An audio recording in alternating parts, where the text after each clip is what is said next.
You are looking live, ladies and gentlemen, from Kansas City, Missouri.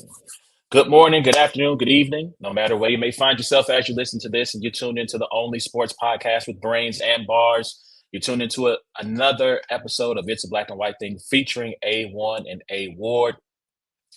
Please remember you can check out every episode of It's a Black and White Thing by going to the podcast app of your choice, searching for It's a Black and White Thing, giving us 5 stars, leaving us a nice comment, and sharing the audio version of our content. You can also check us out on YouTube by searching for Brains and Bars.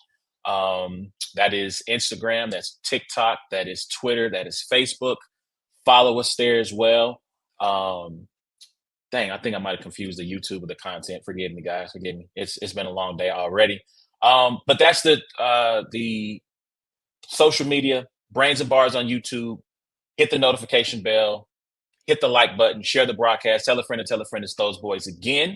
And I do this show with my good homie A Ward. He's going to join us here shortly. As you can see from the title, though, we're talking about the NFL draft. And so joining us today to break down everything that happened at the NFL draft, he is a film analyst for RGR Football on YouTube and NFL33.com. He is a fantasy football content creator at Football Guys, the co-host of the Cover One Draft podcast. And he is also the fearless commissioner of our Dynasty Football League. He is Daniel Harms joining us here today. Daniel, my good man, how you doing today? Oh, I'm doing good, man. Appreciate you for having me on. And one of the big things that I really like about coming on of all the different kinds of podcasts and shows that we do, that we always get different flavors. And I'm excited to see A Ward come in here at some point, because obviously he'll bring another flavor to it. But thank you again for having me. It's going to be a lot of fun. Absolutely. So, like we said, Daniel's here. We're going to talk about NFL draft and everything that happened. And so we want to start here. Of everything that happened over the 3 days, your big takeaway from the NFL draft was what? That last year defenses really took it to NFL offenses. Scoring was down across the board. We saw teams just say, we're putting tops on the offense and you're not going to throw the ball down the field, and you're just going to have to find ways to matriculate the ball, get those first downs, and then score. And teams were like, yo, we need to take advantage of this draft and take all the offensive players that we possibly can. And the fact that, this year the draft wasn't as deep, quote unquote, as it normally is because of the COVID year. Next year, that's going to be done with. That extra COVID year, that extra eligibility thing is gone. And teams were just, again, throwing these darts early. We saw some reaches. We saw some guys go a little bit before we expected them to, but also lots and lots of seniors getting drafted and extra year seniors. So defenses really took it to offenses last year, and they were not happy with that. And we saw 14, 15 straight picks of offensive players this year. It was insane. Yeah, and one of the things that we saw during the draft that I found to be interesting, we saw a record amount of quarterbacks, or tying record amount of quarterbacks taken in the first round, 6, which tied the 1983 draft. And the one that I think, well, I'll say this, the one that took people by surprise the most was Michael Penix Jr., going number 8 overall to the Atlanta Falcons. So I am going to make you GM Terry Fontenot, right? I'm going to be Arthur Blank. You sell me on taking Michael Penix at number 8 overall. All right. Well, there's a lot that goes into this. We just brought in Kirk Cousins, aging quarterback who, let's be honest, hasn't always gotten the job done, right? Good quarterback, good player, does what he needs to do, gets to the postseason, prime time, we see him kind of fall apart. We believe that he can be better, right? We believe we can suck the last viable juices out of Kirk Cousins for the next couple of years. But what have we seen with quarterbacks over time? Coming off of Achilles injuries, I don't know. Yes, we do believe that Kirk Cousins is going to be able to give us a few years here, get this team who was maybe a quarterback away, that we believe was a quarterback away, drop them in there and get going. Wouldn't it be nice just to have an easy bake oven on the sideline? So whenever Kirk Cousins, maybe he gets hurt again, maybe he's not the player he was, if we have him just kind of helping out this young quarterback that we've drafted in the top 10, which, again, we don't know when we're going to be drafting in the top 10 again, because we brought in Kirk Cousins to make us a team that wins the division, maybe goes deep in the playoffs, get to a Super Bowl. This is the best quarterback draft that we've seen in a very long time. And we are in a position that we might not be in again going into the future. With the quarterback that's aging, has injury problems. Yes, we drafted a quarterback who's a little bit older. He's got some injury stuff. But what we saw the last couple of seasons at Washington, those injuries were non existent. All the medical stuff from the combine came back good. And we feel really good about this player. Michael Penix is going to make us better in the future. And right now, even if Kirk Cousins isn't right away ready to play, we have a guy who can compete in training camp. And hell, if he's better than Kirk Cousins, we can just start him right away. And we have no problems with anything here. He can just come in, he can start with a ready-made offense, weapons, running back, boom. It's a made situation. You know, that last point you made is something I had not considered, of Penix coming in and Russell Wilsoning, being the Russell Wilson to Cousins Matt Flynn. Like, that would be shocking given the amount of money that he's been paid. And him coming in saying, no, I'm QB1. Like, that that would make for I would love to have, I know the NFL has started to have in-season content where they follow teams. If that were to happen, you have to make that the play. Like, we have got to watch that whole dynamic play out. Can we get Hard Knocks in Atlanta now? Stat. Like, do that now. I want to see this unfolding. Yeah, because it reminds me of Justin Herbert when when they had Hard Knocks his rookie year. And one of the things you could see in training camp is you were watching these veterans watch him throw the ball, and they're going, okay, this kid might have something. And so to be able to see like a Drake London or a Kyle Pitts, especially if you have one of those moments where Kirk is overthrowing him. Yeah. And one of the things that Penix did really well was he threw a really good deep ball. And so if he's missing these targets, then Penix comes in and he's hitting them in stride, he's being accurate. And these guys, man, Penix throws a really good ball. And then just cut to Kirk while he's watching it. I'm here for the messiness of it all. So let me ask you, how did you have Michael Penix Jr. rated in terms of all the quarterbacks that went that first round? How'd you have him slotted? I had him as a second-round pick and my QB5. So I had J.J. McCarthy as a high second-round pick. I had Michael Penix as a mid-second-round pick. And then I had Bo Nix in the third round. So that's how I had it. And the big reason is because I think the big difference between what Michael Penix did against Texas, which is what people remember really from his college career, was the last big game he played in that he played exceptionally well. It was really good. And then you go to the national championship and you see Michigan's game plan against him. Move him off his spot. He's a very good mover up into the pocket. If you move him off of his spot left to right, but even moving up and back, the ball starts to become less accurate. The ball placement becomes a problem. You can be an accurate quarterback, but ball placement matters more, in my opinion, than just being accurate, because that's what we see when we see completion percentage and accuracy numbers. All that stuff gets thrown out the window if your ball placement drops when you are on the move. So you can have good accuracy, you can get it to the wide receiver, but you can also make those catches infinitely harder to catch and things like that. So when you do move him off a spot, you see the ball go in the dirt. You see a lot of, and to be honest with you, he's a very good natural from the pocket, throw the ball down the field, deep outside the numbers guy. Like, he's very good at that, giving his receivers a ton of opportunity to throw, to make those 50-50 catches, right? We saw that on display. You have guys like, Rome Odunze, Jalen Polk, Jalen McMillan, all of them making big plays down the field. And that's what he's going to do well. So it also makes sense if you think about Drake London and Kyle Pitts, assuming that those guys are going to be in Atlanta going forward, you can give them those opportunities if they're going to be, whole stalwarts in that offense for the next 5-6 years. You give Michael Penix the opportunity to showcase what he does. He's got a huge arm. He's got a huge lefty arm. I think that his, what he can be is Geno Smith. Like, that's what I think his ceiling is as a quarterback in the NFL. Same stylistically, they're not the best runners. They can move. They're better athletes than people give them credit for. I think Geno's a better runner than Michael Penix is by a good large margin, but they also do not care about windows. You see that window down there? I can fit this ball in there, and I'm going to show you I can fit this ball in there. And they do it at a high percentage. They take care of the football as well. So I like Michael Penix. I am worried about you just get him off his spot. I think that when you do that in the NFL, you do it more consistently, you're going to see some of those chinks in the armor more often than you saw them at Washington. And that's why the Michigan game sticks so true to me, because all it did was move him at times. You heat him up and you see the completion percentage start to really go down. Okay. Okay. We're here with Daniel Harms, draft analyst here on It's a Black and White Thing. And you mentioned JJ McCarthy, and I want to, Ward and I, we just don't see it, right? We have a homie who is a Michigan fan. He's Detroit born, so he's all things go blue. He's like, look, I get it. It's a small sample size. You didn't get a chance to really see him shine because of the type of offense he's in.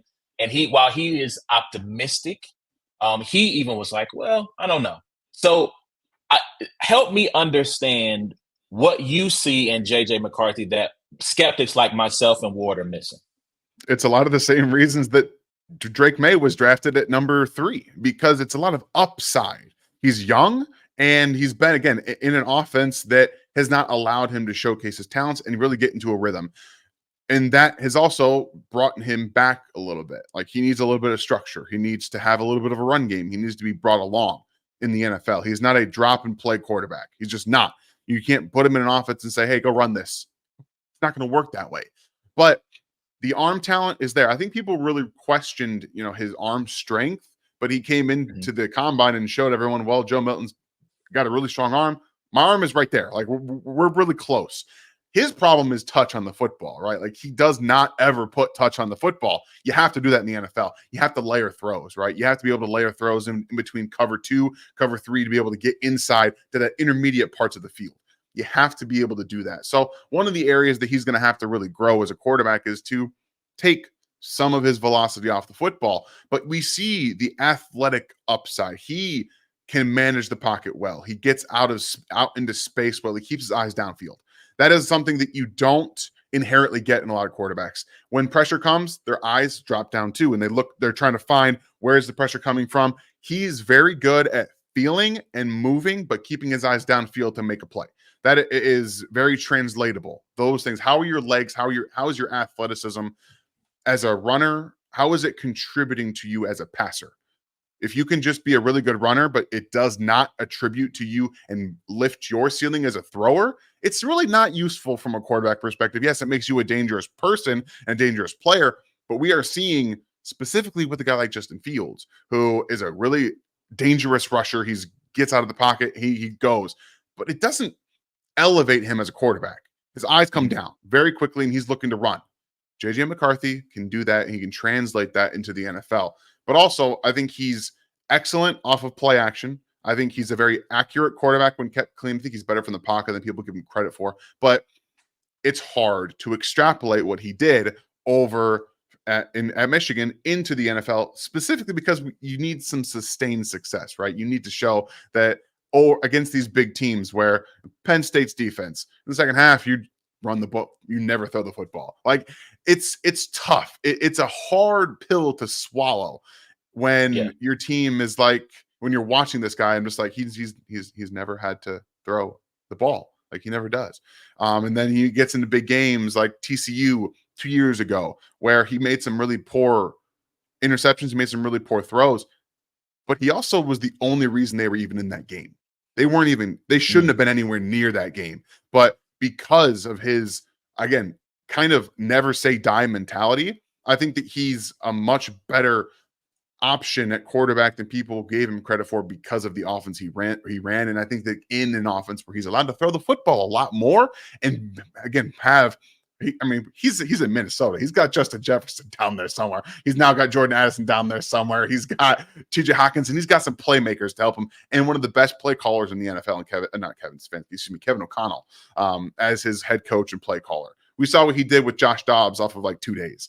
Input, like, that's what I'm looking forward to. He's going to have a whole offseason to implement stuff. Maybe Sam Darnold starts, which would be fine for me. I'd be fine with Sam Darnold starting and him watching how it works. Like, that's fine. It's how teams should be developing some of these younger guys, but we see them get thrown into the fire like Zach Wilson and things like that, and teams don't really do it. I also think Jacoby Brissett should be starting maybe the entire season in New England over for Drake May. That should probably happen, but we'll see. So it's, again, you're betting on the talent because in today's NFL, you have to. I see. So you mentioned Joe Milton. You mentioned Joshua Dobbs, and I feel like the way to make this man appear is you start mentioning Tennessee football players, and guess who appears? Guess who appears? We need one more. I didn't get to 3 of them, so it's almost like the Beetlejuice thing, right? Like I didn't get 3. Nathan Peterman he doesn't need to be brought up for any real reason. Ward, how you doing, man? I'm good, man. I'm good. Sorry about that, fellas. Work kind of threw me a little curveball. We're good. All good. I understand, completely understand. So we're talking NFL draft with draft analyst Daniel Harms here on It's a Black and White Thing, and we were talking about quarterbacks. Michael Penix going number 8, JJ McCarthy going number 10 to Minnesota, who traded up, by the way, one spot to do so. So here's something that I find interesting. Adam Schefter from ESPN tweeted out some data over the past 20 drafts, and he had the hit rates of each position group that's gone in the first round. And the hit rate meant they signed a second contract with the team that drafted them. Quarterbacks were at 46%, had a 46% hit rate, so you're about 50-50. We talked about Penix being kind of the surprise pick at 8. We knew McCarthy was going to go in the first round. We didn't know exactly where, although some, talk leading up to the draft has at a top 10 pick. And then Bo Nix goes 12 to Denver, right? So with this data that shows that quarterbacks have a 40, basically a coin flip, right? 50-50 shot of getting a second contract with teams. Are teams making mistakes by reaching for quarterbacks higher than they would in the first round, and even sometimes second or third? So I don't think you can really fault teams for reaching on quarterbacks. Quarterbacks run the NFL. And especially if you're in a position where you think you're a quarterback away, like teams, I think that what we've seen over the course of the last maybe 5 or 6 years is some teams that will build up the team around a bad quarterback or, a veteran guy who's just kind of being that bridge. And then they'll just try and airdrop a quarterback in. Sometimes teams think, again, the Jets probably would have been really good if Zach Wilson panned out, right? They would have been a really good team. And you can say that for any time one of these teams kind of flames out when they draft a quarterback really high. Mac Jones, they were really good the first year. He flames out. I think the Bears would have been really good if Justin Fields had taken a step forward. So I understand, just don't draft these guys really high. But this is a what have you done for me lately league for NFL GMs, for NFL head coaches. And if you wait for a second round pick, that hit rate probably gets cut in half, if we're being honest. I don't know the numbers on that. Don't quote me on it, but it probably gets cut in half. And teams are, especially GMs, they understand that if they do not, they have the certain timeline. If they don't compete, if they don't get the guy, if it's not swinging on a quarterback and they're just waiting, they're probably going to get fired anyway. Mediocrity for a lot of teams is the same as being a bad franchise. So let's go ahead and just swing on the quarterback. If we miss, we miss. Okay. But look at what the Cardinals did a few years ago when they drafted Josh Rosen really, really high. The year after, they said, we cannot play this guy. He is bad. So they drafted Kyler Murray at number 1. You have to be able to move and flow with that kind of stuff. So I understand. Don't draft some of these players, but also we might hit. And we believe in our offense. We believe in our coordinator, our development staff. This guy's really good, got a really good work ethic. I think that's really what this comes down to. So I'm not going to fault them for drafting high.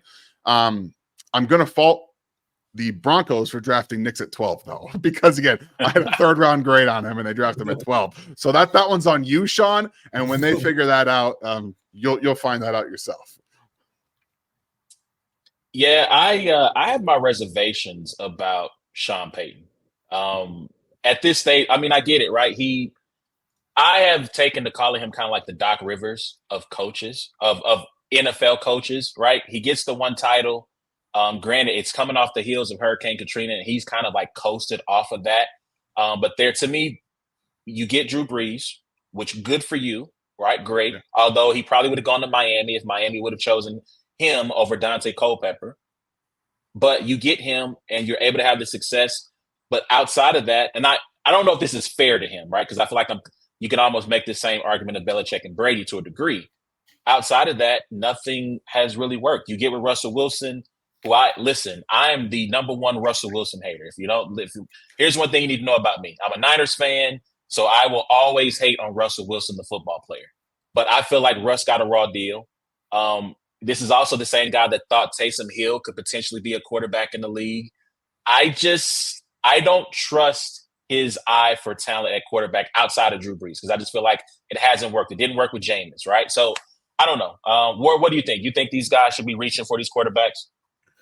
I mean, at one point in time, someone probably thought the Chiefs were reaching, for a quarterback as they traded up, So I definitely like, the idea of like teams that believe that they are that one position away, like the Vikings. You know what I mean? They almost ended up, in the playoffs. I believe, just throwing in. I forget Dobbs and Jaren Hall, and the other kid, and so yeah, when you're that position away, I don't see a problem with it. But yeah, like the Broncos, with their wide receiving core kind of being depleted, I don't think they're just like a quarterback away, So, but yeah, I mean, it's like you said, like it's a what have you done for me lately league. It's head coaches are getting fired. Do you want to be the head coach that basically drafted a quarterback too early, or do you want to be the head coach that took an offensive lineman and got fired 2 years later, and now you're an assistant head coach somewhere asking, should we draft a quarterback early?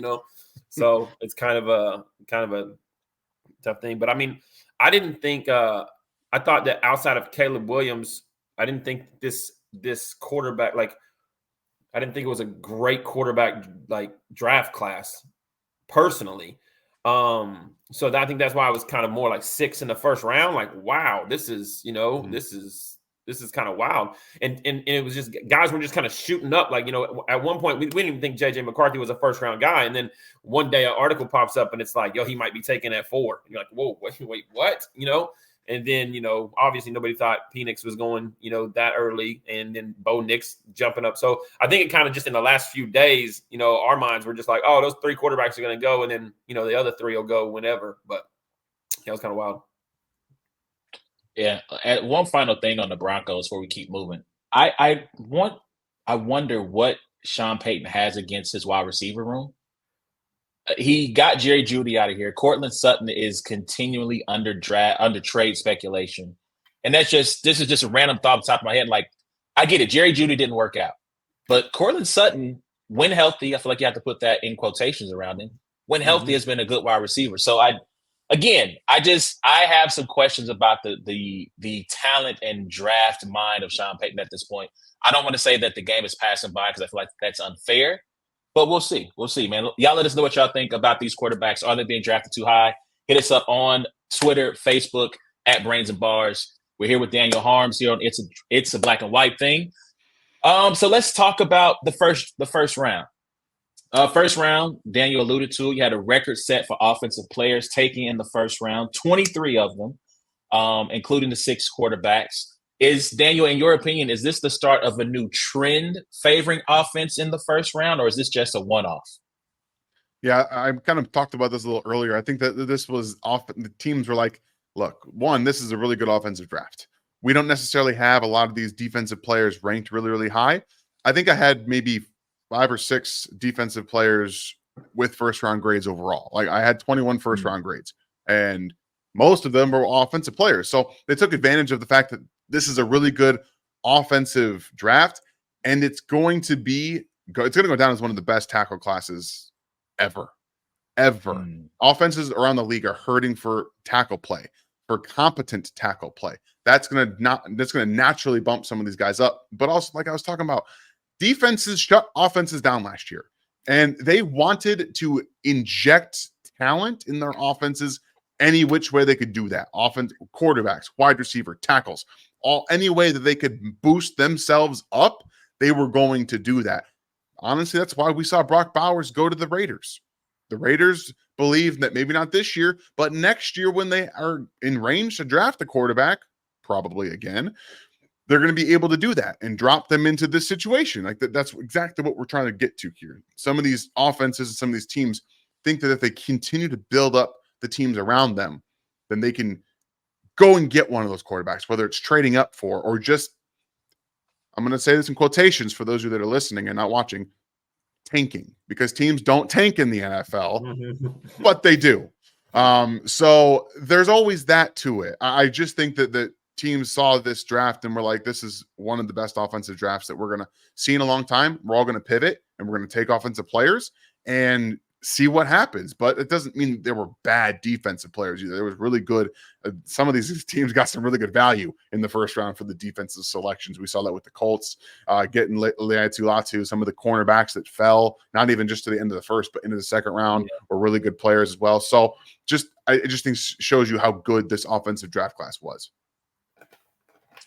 8 offensive tackles in the first round, which is kind of crazy when you think of it. So we're going to talk a little bit more about the Chiefs near the end of our time here, but I do want to ask you this question because the Chiefs at 32 had an opportunity to potentially take, or they traded up obviously to get Xavier Worthy, but at their original position, what did you think about them trading up to get Worthy instead of maybe trading up to try to get one of those tackles? It would have been a little bit too far to get one of the tackles because I don't think that they were in on Jordan Morgan because I think he's a guard. I think the Chiefs also probably viewed him as a guard, an interior player that can give you some snaps to tackle if you need it, but I don't see him as a tackle. So you look at Tyler Guyton, who went to the Cowboys. They tried to trade up with Cowboys last year, if I'm not mistaken. They couldn't get something done. So if I'm reading it right, they couldn't get high enough to get one of these guys, and the Steelers were set on drafting offensive linemen. It took 3 of them, and all 3 probably start this year for them. So they were very much honed in on drafting Troy Fautanu out of Washington, which really hurt my heart because I wanted Troy. Once I started seeing him fall, I was like, yo, we might actually see them go get him, and I would love for that to happen. But I always figured that they would trade up and just try to get something done. I think I know people dismiss the 49ers drafting Xavier Worthy, but look at that roster. They need some legitimate speed, like just pure speed. I think that Baltimore would have been an interesting place as well. I think that they were worried about one of the teams possibly drafting Worthy for his playmaking speed. And when you have more information on that kind of stuff than we do, I'm totally okay going up a few spots, getting your guy, and just saying, we're not going to leave it to chance, because who wants to leave that to chance? Especially when you're seeing offensive players fly off the board like we've seen them fly off the board in this first round. So I want to bring this up because you made a Freudian slip and said Niners and Worthy, which would have made me very happy, maybe in the second round. But the Niners took Ricky Pearsall, wide receiver out of Florida, at pick 31. I have my thoughts on that, but I just want to get your thoughts of them taking Ricky at 31. I like Ricky. This is not disrespectful to Ricky. He's not a first-round player. He's not a first-round player. God. He's not. I have more questions about. Now, I don't have questions about what he's going to do in San Francisco because they're great at scheming guys into space. They're great at getting their players into space. Like I've got no worries about that. I don't think he's a natural playmaker after the catch. I don't believe he is. So right now, I view him more as a really good, like he and Ladd McConkey play, I think, similar roles in the NFL. They're going to be possession guys that get open, rack up a lot of first downs. But I'm also looking at that roster. Unless the 49ers trade one of these wide receivers, he's got nowhere to go as a first-round pick. Christian McCaffrey, I know everyone's getting older, but you've got McCaffrey, you've got Ayuk, you have Samuel, you've got Kittle. All these guys are here. And then, yeah, maybe this is 2 to 3 years down the road. Fine. That's fine. But why are you taking them in the first round?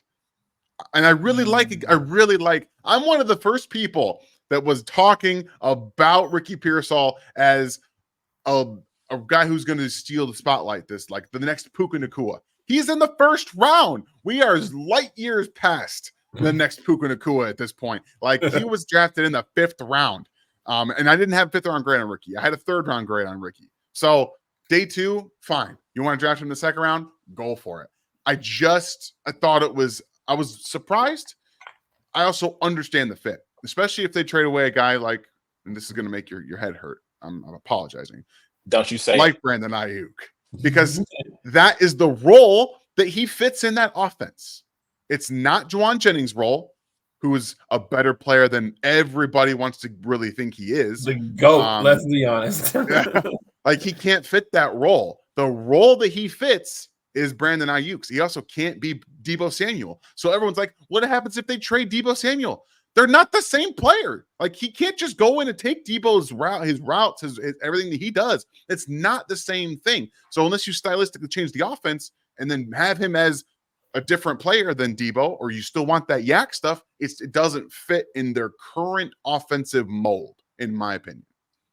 So before I get to critiquing very heavily Kyle Shanahan and John Lynch's draft history, let me just say that here's where I think it is a good pick. I understand that he fits more the Brandon Ayuk mold. However, I do think that Brock Purdy, I think he needs more natural route runners on the team. And I think Pearsall could potentially be one of those guys. You mentioned the Ayuk mold. Ayuk came in. He did not have a reputation for being the route runner he is today. And hopefully over the next couple of years, Pearsall becomes that, which is why I would want Deebo traded so that you can allow Ricky to grow into that mold and that role and allow him the reps to get comfortable and grow as a route runner. Now, with that being said, what are you doing, San Francisco? This has been my issue with you and with Kyle and John. I feel like their track record, especially on first-round draft picks, has been horrible. It has not been good. I believe only one of their draft picks over the last 5 or 6 years have signed a second contract in San Francisco. And you talked about all the offensive players that went in the first round, and they had a need at cornerback. They had a huge, Johnny Newton was still there at the end of the first round. You had your choice. You had your pick of who you wanted. In the second round, you get Keon Coleman off the board right away. Lat McConkey comes off the board right away. There's one other wide receiver I'm missing who comes off really early. But then, it's pretty much all defense after that. Thank you. You had all these defenders now start to fly off the board because everybody went offense. That was a chance for you to get, I think, was Kool-Aid McKinstry still available? I forget all the wide. It was a lot of them. Like Cooper DeJean is there. If you want to talk about a guy who you have holes at safety, you got Talanoa Hufanga coming off of MCL. You my brain is going to overdrive. I could not believe the move. And yeah, I feel like outside of Penix Jr., I feel like that was kind of like one to go, oh wow, that's an interesting decision. So I don't know. Like that really chapped my hide to see them go, which again, I hope the kid is great. But I felt like they could have got him at the end of the second round because not many teams were going to go wide receiver in that second round and grab the quality defender who slipped greatly in that first round. So I don't know. All right. Sorry, I just had to get that out of the way. Get off the soapbox there. All right. So let's keep moving here. Let me ask you this: what do you look for when you're trying to determine what constitutes a winning or losing draft team? Really, it's more about value at need, because you can always draft really good players and again have them be kind of boxed out of making an impact early. I don't think that's necessarily a bad thing, but if you can continuously help what you need to help and still get value in doing that, that's always like the main winners, right? But guys that will take a draft scenario and say, we have to do this now, even if that means kind of reaching on players, I still think that's a win for me. Like I'm okay with that because you know what you need. You know what you need, and you're going to go ahead and address it. So there can be a lot of different substitutes for the term winners and losers. But I think at the end of the day, are you able to get value and still really improve your team overall? Okay. So I'll ask you, we'll start off with you. Who do you think had a really good draft this year? The Pittsburgh Steelers had a They did. fantastic draft. If you, again, I talked about it earlier, they drafted 3 offensive linemen that I do believe are going to start right away for them. And when you identify, again, the Steelers were known for just pounding teams defensively with the run. And then the last maybe 3-ish years, their offensive line has been awful. It's been one of the worst parts of their team. If they had a competent offensive line, we'd probably be talking about them as maybe another Super Bowl realm, because that's how good they've been. So you draft Troy Fautanu, you draft Zach Frazier, and then you get a guy at pick 119 who I had a 3rd round grade on, in Mason McCormick out of South Dakota State. That is also showing teams what you want to do. You're gonna you have both Russell Wilson and Justin Fields who come in, need an offensive line. All right, we'll give you an offensive line. Oh, we drafted Broderick Jones last year. We're going to just go ahead and just solidify this offensive line. You're going to have no issues. We're going to be able to do this. And then maybe neither quarterback works out. Guess what? Hey, Dak Prescott, you don't get a contract from the Dallas Cowboys? Oh, why don't you come play behind this offensive line with these wide receivers, with these running backs? Really good defense. Come win a Super Bowl. Like, that's what you're looking for. And they also had some really nice pieces they added.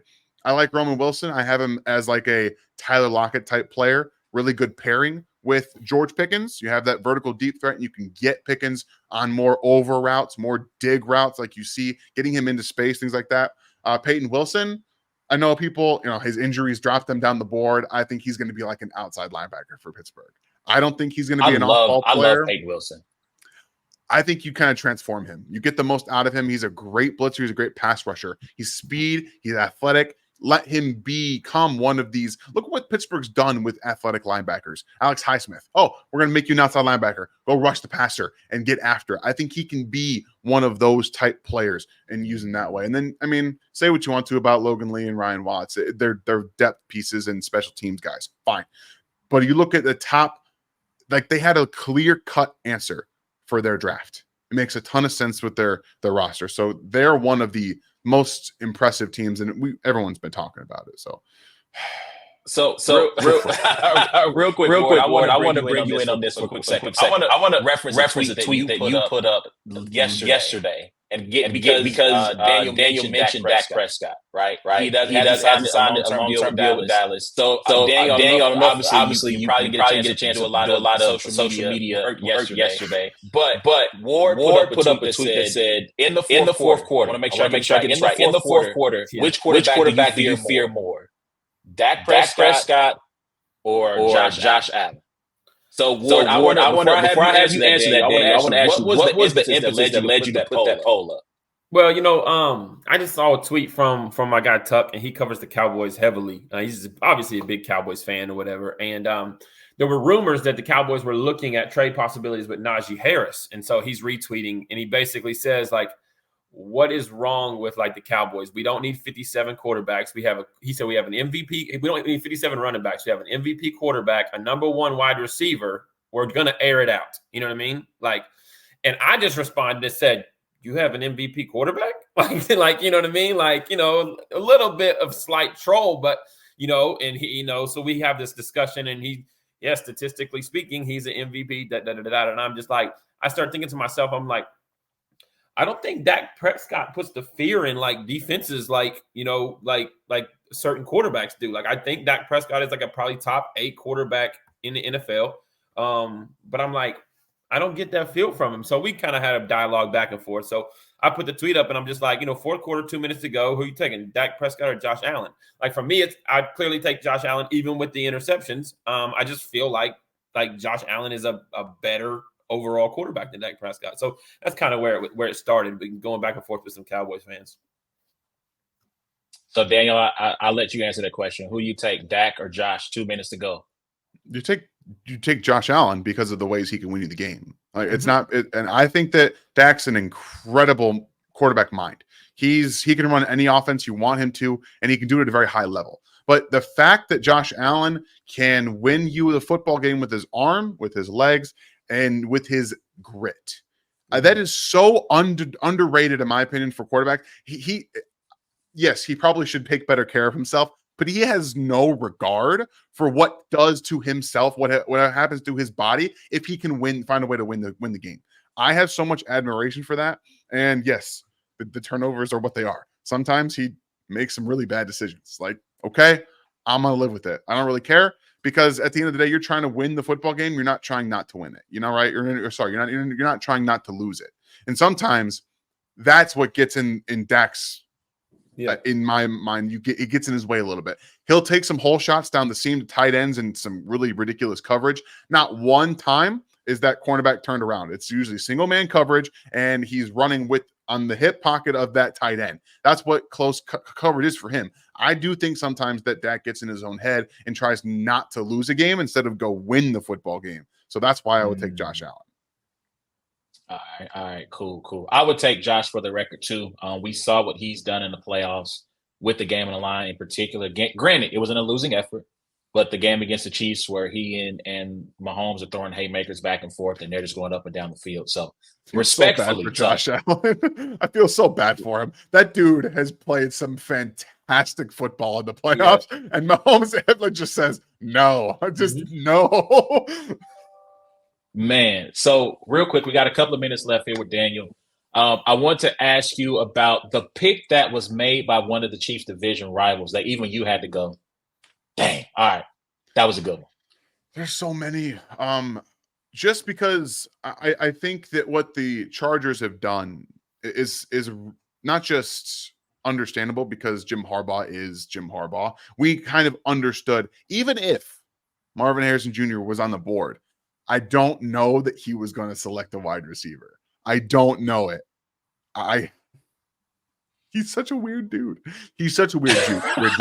But and this is coming from a Michigan fan. I can't stand Jim Harbaugh anymore. I can't. I've watched his offense for the last decade, and I'm tired. I'm tired of it. And he's going to run the same stuff in LA. So just be prepared to lose your damn minds. But my favorite pick was probably Ladd McConkey at 34. I loved what he did with Joe Alt. I think he's going to be a great right tackle.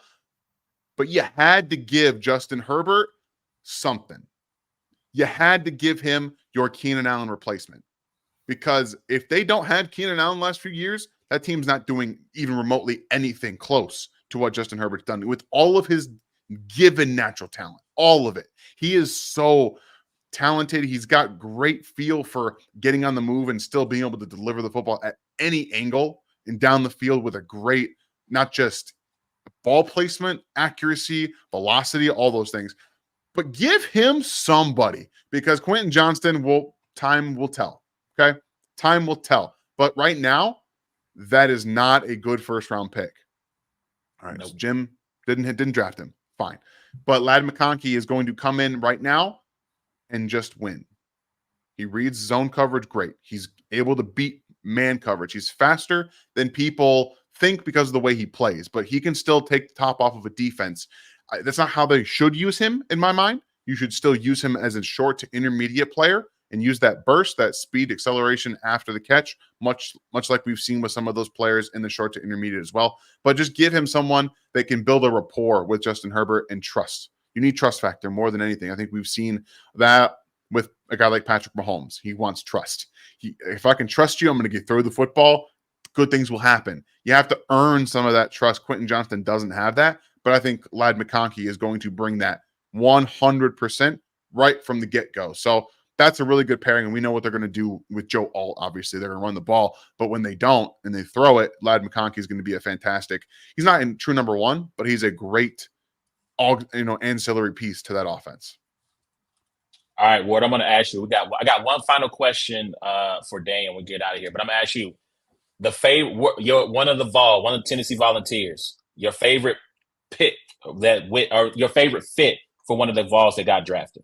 Well, we only had 3. Joe Milton obviously is going to come in and throw the Hail Marys at the end of the second quarter, and then in the fourth quarter. So that's a long, I thought Jalen Wright, putting him in the backfield with A-Chain and Mostert, it was just perfect for what Miami's doing. And I think Kamal Hadden he's a dog, and getting him late like that, and knowing that the Chiefs kind of needed to bolster their defensive backfield, I thought it was a good value pick, even though he was supposedly going to be a late round anyway. I just thought rather than letting him be a UDFA and just sign with whoever, I thought it was a good pick. But probably Jalen Wright. That backfield was electric, but it was also a little bit banged up last year. I think Mostert was out, a handful of games. A-Chain was out as well, So if they got another guy that can kind of Jalen Wright had more 70-plus yard touchdown runs than anybody else in college football over the last 3 years, So it's just kind of it just really, really fits what I think Miami does offensively. So.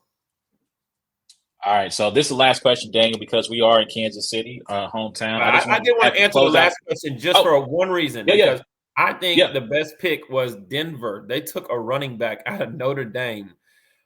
His name is what's his name? You don't even know his name. You don't even know his name. What are you doing? See, you don't even know his name. Hey, it's up for you. When I see you, it's up.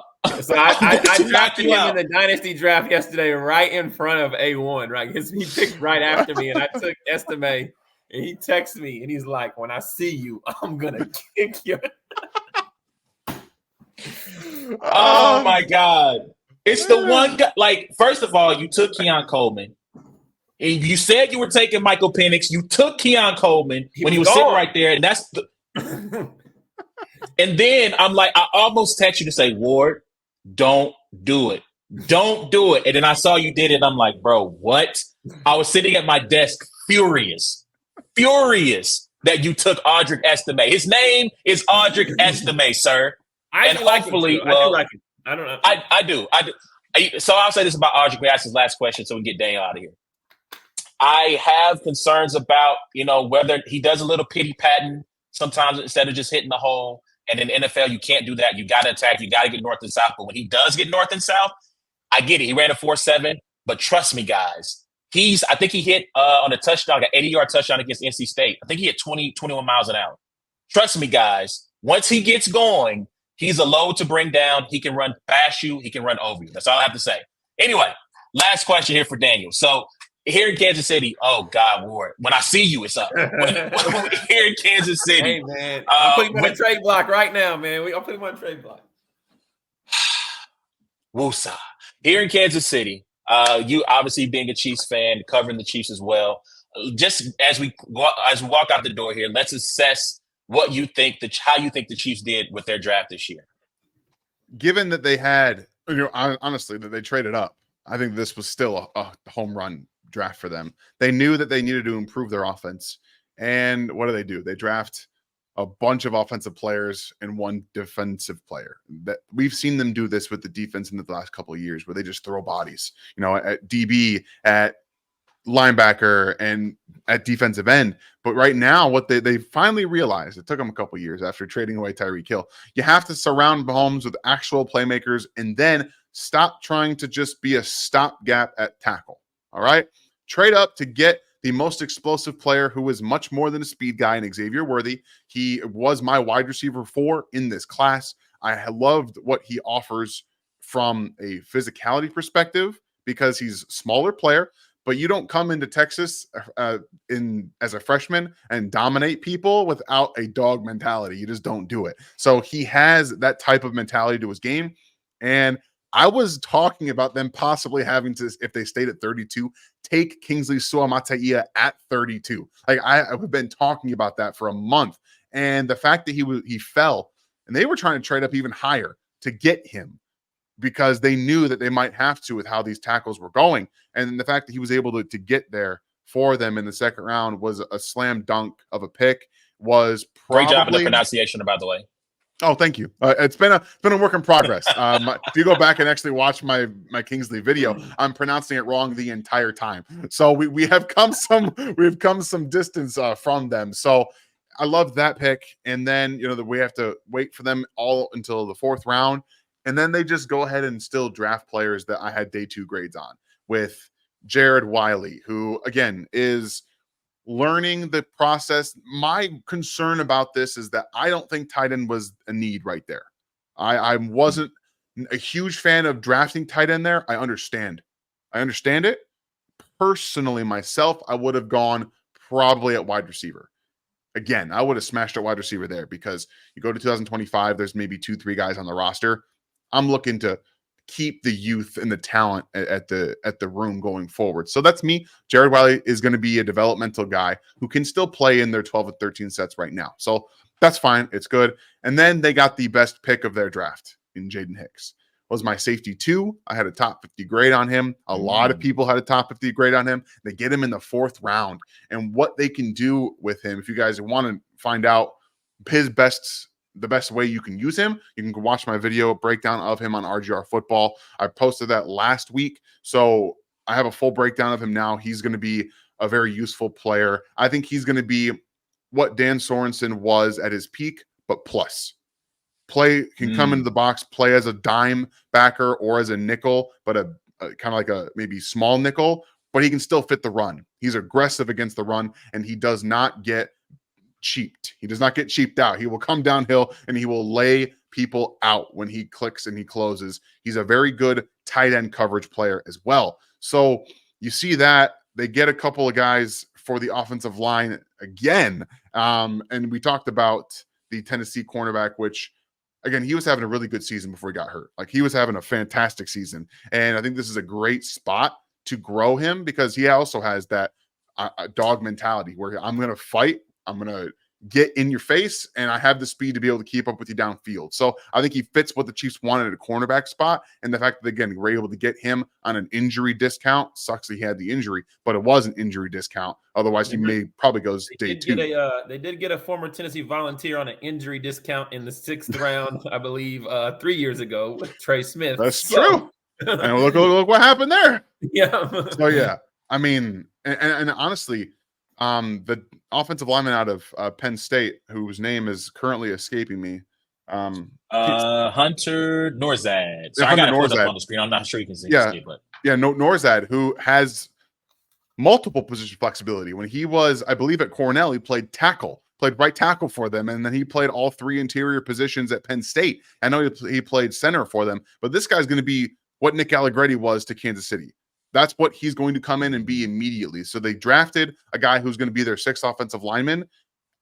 I love what they did, and they took a shot on a Holy Cross guy who was very, very athletic. Fine, do what you normally do, but 3 offensive linemen and a wide receiver, a tight end, and then 2 DBs. This is what the Chiefs do. Like, this is a really good draft for them. So I was really, really excited to see what they did this year. All right, cool. He is Daniel Harms, film analyst for RGR Football on YouTube and NFL33.com. Also, content creator at Football Guys and Cover One Draft Podcast. Thank you, sir. As you can see that is his Twitter handle if you want to find him. And no, I'm never calling the X, so don't ask. His Twitter handle at InHarmsWay19 on Twitter. You can follow him there. And please remember, you can check out every episode of It's a Black and White Thing by going to the podcast app of your choice, searching for It's a Black and White Thing or at Brains and Bars. Rate, review, subscribe. Same thing for the YouTube at Brains and Bars. Hit the notification bell, give us a like, share the broadcast, tell a friend it's those boys again. And once again, off social media at Brains and Bars. That's TikTok, Instagram, Twitter, and Facebook. Until next time, it's been a black and white thing, man. Daniel, thank you very much. We'd love to have you on again in the future to talk more Chiefs football, more draft content. Got a couple of things I want to discuss, including your how you got into sports media, and then any advice for those who want to maybe get into that space. But until next time, thank you, sir. And we'll see y'all later. We're going to try to figure out if we can get together again, me and Ward, to talk about battle rap events happening this weekend, maybe some NBA playoffs and all that good stuff. But until next time, man, y'all be easy.